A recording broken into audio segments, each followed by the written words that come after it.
Janata party జిల్లా కార్యాలయంలో గణపతిని ప్రతిష్ఠించి నవరాత్రుల సందర్భంగా పూజలు నిర్వహించి ఈరోజు నిమజ్జనం కార్యక్రమం చేసుకోవడం జరిగింది. మరి ముఖ్యంగా ఇవాళ వినాయక చవితి నిర్వహించుకోవటం అంటే భారతీయ సంస్కృతి సాంప్రదాయాల ప్రకారంగా ప్రకృతి ఆరాధన.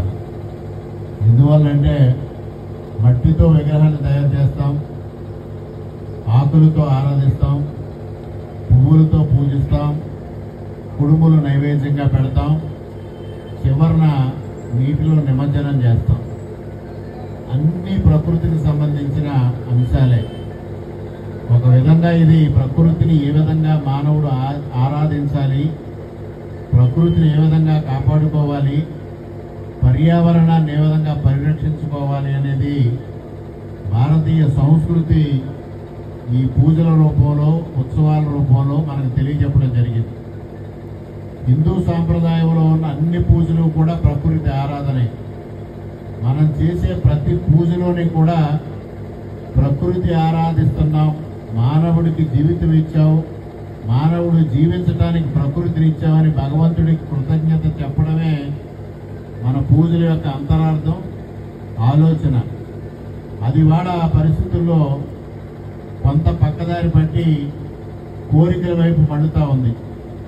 ఆ విధంగా కాకుండా ఇవాళ పర్యావరణాన్ని రక్షించుకోవడం అనేది మనందరి జీవన విధానంలో భాగం కావాలి.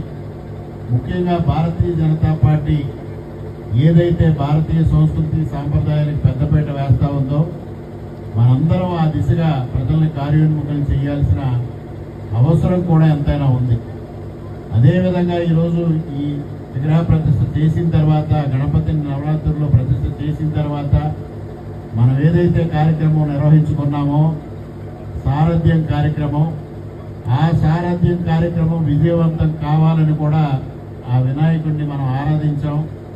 ఆ వినాయకుడి ఆశీస్సులతో ఈ సారథ్యం కార్యక్రమం తూర్పుగోదావరి జిల్లాలో అత్యంత విజయవంతంగా మనందరి సమిష్టి కృషితో నిర్వహించుకోవడం జరిగింది. దానికి ముఖ్యంగా గణపతికి హృదయపూర్వకంగా నమస్కారాలు, అదేవిధంగా కృతజ్ఞతలు తెలియజేసుకుంటూ, మరొక ప్రధానమైన విషయం, ఇవాళ ప్రభుత్వం, కూటమి ప్రభుత్వం వచ్చిన తర్వాత గత ప్రభుత్వ శైలికి భిన్నంగా ఇవాళ వినాయక చవితి ఉత్సవాలకు సంబంధించి విద్యుత్ ఉచితంగా ఇవ్వడం,